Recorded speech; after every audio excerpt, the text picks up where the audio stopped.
السلام علیکم ویورز. سب سے پہلے تو مبارکباد دینی ہے آپ کو, شکریہ ادا کرنا ہے اس بات کا کہ پاکستان کے جو نامور قانون دان اور دانشور اور شاعر اور بہت خوبصورت کتاب ہے ان کی انڈس ساگا, بریلینٹ مین, اور میرے بڑے بھائیوں کی طرح ہیں اعتزاز احسن صاحب. تو ابن سہرا نے ان کا انٹرویو کیا تو وہ 50,000 سے زائد ماشاء اللہ ویوز. تو مجھے یہ اس لیے یہ بات بہت اچھی لگی کہ جس طرح کے پروگرام عموماً ہمارے ہاں شوق سے دیکھے جاتے ہیں, اس میں کامیڈی ہوتی ہے, کوئی میوزک شیوزک, کوئی اس طرح کی چیزیں ہوتی ہیں, ڈراماز دیکھے جاتے ہیں. تو اس کا مطلب ہے کہ ماشاء اللہ ہمارے جو ویورز ہیں ان کا جو ٹیسٹ ہے وہ بہت امپرووڈ اور بہترین, ان کا ذوق جو ہے اور ان کی پسند جو ہے وہ بہت قابل قدر اور بہت اعلیٰ ہے. میں انٹرٹینمنٹ وغیرہ کے میں ڈیفینیٹلی خلاف نہیں ہوں. میں پرانے زمانے کا میوزک بڑے شوق سے سنتا ہوں, پرانی موویز بڑے شوق سے دیکھتا ہوں, اور کامیڈی بھی اگر ہو کبھی, لیکن ان پہ فوکس کا چلا جانا کوئی اچھی علامت نہیں ہے کہ آپ کی پریورٹی نمبر 1 صرف ہنسی مذاق ہو جائیں. تو اعتزاز صاحب جیسے بندے کے ساتھ ایک انٹرویو کو دیکھنا اور اتنا پسند کرنا, اس کے لیے ہمارے ویورز بہت ہی مبارکباد کے مستحق ہے. ڈاکٹر کا بیٹا ڈاکٹر, انجینئر کا بیٹا انجینئر. تو آپ کے بچوں میں سے کسی نے آپ قانون کی طرف آئے؟ بیٹا میرا وکیل ہے. اچھا, اور سیاست کی طرف؟ سیاست کی طرف ابھی تک اس نے نہیں کوئی دھیان دیا. بیٹیوں کا بھی رجحان نہیں ہے؟ بیٹیوں کا بھی رجحان نہیں ہے. اور جو بیٹا میرا ہے اس نے وکالت کی ہے, ہارورڈ یونیورسٹی سے ڈگری لے کے پھر ییل میں اس سے اچھا یونیورسٹی سے اس نے جے ڈی کیا ہے اور لاء کی ڈگری لی ہے. نیو یارک بار کا ممبر ہے. اچھا, 20 سال تقریباً امریکہ میں رہا ہے. اور وہ جو اقوام متحدہ کے سیکرٹری جنرل کوفی عنان تھے, ان کے بعد یہ بان کی مون, کوفی عنان اس کو دراصل لے گئے تھے یو این میں. اچھا, اور یو این میں he became the speech writer to Kofi Annan. اچھا, to U N secretary general. پھر جب بان کی مون آیا اس نے بھی بڑا رکھا, بڑا ان کو قریب رکھا, اور یہ پھر چھوڑ کے آ گیا. تو سیاست کی طرف کوئی رجحان ہے ان کا؟ سیاست کی طرف رجحان تو بہت ہے, یا وہ اسے ڈرٹی پالیٹکس اور یہ وہ؟ ہمارے یہاں پالیٹکس کو ڈرٹی نہیں سمجھا جاتا, مقدس سمجھا جاتا ہے. بالکل صحیح ہے, لیکن کچھ لوگ یہ اصطلاح بولتے ہیں. اصطلاح کرتے ہیں. وہ ایک اشتہار آتا ہوتا تھا شیمپو کا. جی بالکل بالکل, وہ آپ نے بہت پوائنٹ آؤٹ کیا تھا. اس کو میں نے اس کے پوائنٹ آؤٹ کرنا شروع کیا, اور پھر انہوں نے وہ ریموو کر دیا. انہوں نے کہا کیا کر رہی ہو بچے, ہاں تم یہ دھوپ, یہ گرمی, یہ گرد و غبار, یہ گندی سیاست. جی اور انہوں نے پھر وہ اسے ریموو بھی کیا. اب ایک اور اشتہار کا میں بتاؤں آج. اچھا, بڑا, اور پتہ نہیں کیوں چلا رہے ہیں یہ, ان کو نہ پیمرا کو خیال آتا ہے نہ پی سی بی کو خیال آتا ہے. آپ ایک اشتہار صابن کا دیکھیں گے, اس میں وہ پچ رولر سے پچ بالکل, اور وہ یہ کہتا ہے, دیکھتے ہیں پچ کو بنا کے, اور کہتا ہے کہ یہ پچ انشاءاللہ اس پہ پاکستان جیتے گا جو میں نے بنائی ہے. گھر جاتا ہے تو اس کو چھوٹا سا بچہ, اس کا جو خود کرکٹ کا بڑا شوق ہے, وہ ملتا ہے, وہ کہتا ہے ابو آپ وہ پچ بناتے ہیں جس پہ پاکستان جیتے گا, میں انشاءاللہ ان پچوں پہ کھیلوں گا. بالکل بالکل, بڑا ہو کے.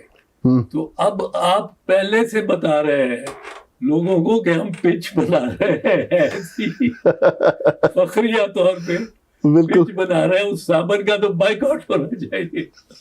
بالکل صحیح ہے. سر آپ نے ابھی ذکر کیا بیگم بشرا اعتزاز صاحبہ کا, تو وہ پنجابی میں کہتے ہیں کہ تسی عشق ویایا ہے یا ویاہ دے بعد عشق ہویا ہے؟ جی عشق بھی آیا ہے. اچھا عشق بھی آیا ہے. ہاں. اچھا یہ کیسے یہ سلسلہ ہے؟ میرے خاندان کو تو یہ جانتے ہی نہیں تھے, آپس خاندانی طور پہ نہیں تھے جانتے. اچھا. اور تو کوئی ایسا وجہ نہیں تھی کہ کوئی رشتہ بہنوں نے ڈھونڈا ہو یا کچھ. اچھا. نہیں, ایسی بات نہیں تھی. یہ ضرور تھا کہ بشرا کی ایک جو بہترین سہیلی تھی, بیسٹ فرینڈ جس کو کہتے ہیں, وہ میرے بیسٹ فرینڈ جس کو کہتے ہیں, پر بیسٹ فرینڈ میں 3-4 آ جاتے ہیں, پر ایک بیسٹ ہی سمجھو ہوتا ہے. ایسے ہی ہے. وہ ان کی بہترین سہیلی تھی, لاہور کالج فار ویمن میں ہی انگریزی کا ماسٹرز کر رہی تھی. اچھا. تو ان کی سہیلی تھی ایک نورین, اور میرا ایک دوست تھا فرید حسن. اچھا. یہ دونوں اب امریکہ میں 40 سال سے امریکہ میں ہی ہیں. ان کی جب شادی ہو رہی تھی, ان کی وہ تقریباً ارینج میرج تھی, پر جب ان کی شادی ہو رہی تھی تو 2-4 ڈھولکیاں ہوتی تھی چھوٹی چھوٹی اس کمرے میں ہی, جو سارے آ جائیں جس طرح. اچھا. وہ شامنے لگے ہوئے, اور ایک مہندی ذرا اچھا کچھ پرتکلف ہوتی تھی. ہاں ہاں. پر وہ 3-4 فنکشن میں ہم ملتے رہے. تو اس کے بعد پھر کبھی کبھار ویسے مل لیا, ریسٹورینٹ میں مل لیا. اچھا. اور پھر میں نے والدہ کو کہا کہ پر ہم اچھی طرح ایک دوسرے کو جاننا شروع ہو گئے تھے. یہ نہیں کہ وہ بھی. اچھا زبردست. اچھا سر, سی ایس ایس میں ٹاپ کرنے کے بعد آپ نے وہ چھوڑ کر اور وکالت اور سیاست, کبھی اس وقت خدشہ پیدا نہیں ہوا کہ بھئی میں یہ جو اتنا بڑا کام کر رہا ہوں, تو اگر میں فیوچر میں مجھے ناکامی ہوئی تو مجھے گلٹ ہوگا, افسوس ہوگا؟ ابن سہرا صاحب, یہ آپ کو میں بتاؤں کہ ناکامی تو ایک طریقے سے یقینی تھی. واہ. اور دوسری طرف تاج پوشی تھی, سی ایس پی افسر. ہاں جی. سارے پاکستان میں ٹاپ کرنا اللہ کا کرم تھا. سچ پوچھے تو وکالت بھی اس قدر, وکالت کی طرف میں ضرور کھینچا جاتا تھا, کیونکہ میری طبیعت میں لاجک اور گفتار اور ایک فلسفیانہ چیز کو, مطلب میتھمیٹیشین نہ ہونے کے بھی, واہ, نہ ہوتے ہوئے بھی میتھمیٹکس کا جو سلسلہ ہے اور جو mother of all sciences and knowledge سمجھی جاتی ہے, صحیح, وہ اس قسم کا میرے میں تھا. اور وہ میرا جو بنیادی میرا آدرش تھا, وہ مطلب یہی ایک معاشرتی اور معاشی اور طبقاتی انقلاب لانے والا تھا. ہم لیفٹ کے بندے. جی بالکل. میں نے سی ایس پی صرف اس لیے نہیں چھوڑی کہ میں نے وکیل بہت بڑا بن جاؤں گا. اچھا. وکیل بہت بڑا بننا تو بڑا مشکل کام تھا, بہت مشکل کام تھا جی. پر میں اس تحریک میں رہنا چاہتا تھا. واہ. بجائے اسٹیٹس کو رکھے وہ تبدیلی لائے, صحیح, انقلاب لائے. صحیح. اور اس میں مارکسزم کا بھی ہم پہ تھا. وہ عہد جو تھا نا ہماری جوانی کا, میں آپ کو سچ بتاؤں, آپ حسن نثار چینل سے بول رہے ہیں, یہ حسن بھی سمجھ سکے گا. اس میں ہم لیفٹ کے تھے یا رائٹ کے تھے. اب میں سوچتا ہوں کہ جن جماعت اسلامی کے لڑکوں کے ساتھ ہمارا اور پروفیسروں کے ساتھ ہمارا ایک طرح بیر تھا. جی بالکل, بیر تھا, بالکل صحیح ہے. ہم ان کو برداشت نہیں کر سکتے تھے, وہ ہم کو برداشت نہیں کر سکتے. NSO NSF ہماری اس قسم کی, ایشیا سبز ہے, ایشیا سرخ ہے, اب یہ سرخے ہے, یہ تو ہم سرخے ہوتے تھے.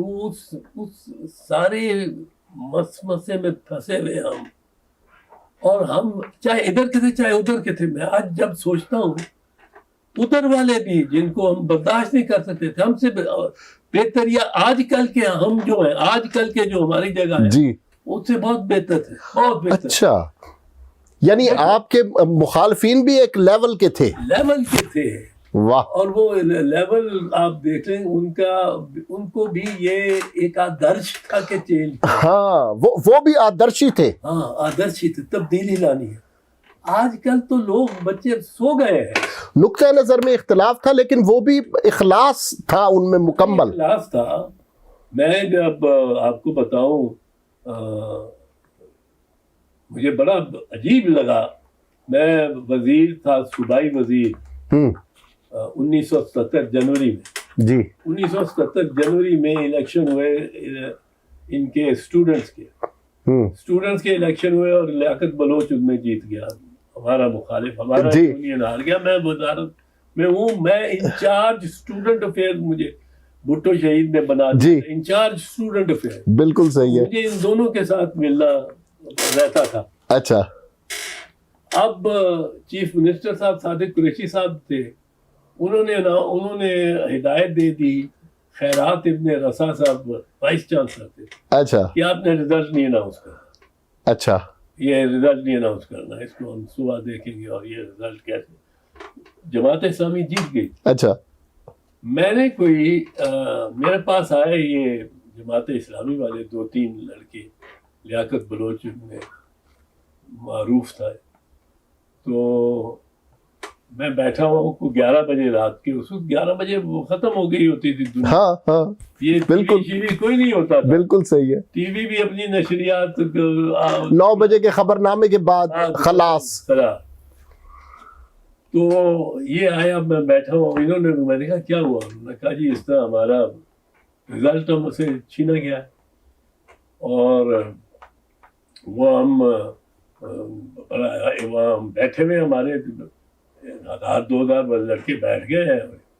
میں نے کہا مجھے پتہ کرنا. تو میں نے وائس چانسلر صاحب کو فون کیا, انہوں نے کہا جی چیف منسٹر صاحب نے منع کر دیا. اچھا. میں نے کہا میں نے آپ کو کہا تھا کہ کوئی ہم نے انٹرفیئرنس نہیں کرنی, کوئی انٹرفیئرنس نہیں کرنی.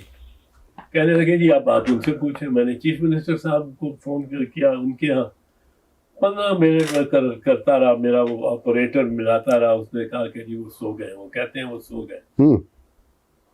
میں نے پھر خیرات ابن رسا صاحب کو میں نے کہا یہ اناؤنس کریں. انہوں نے کہا چیف منسٹر کیا گیا؟ میں نے کہا یہ اناؤنس کریں.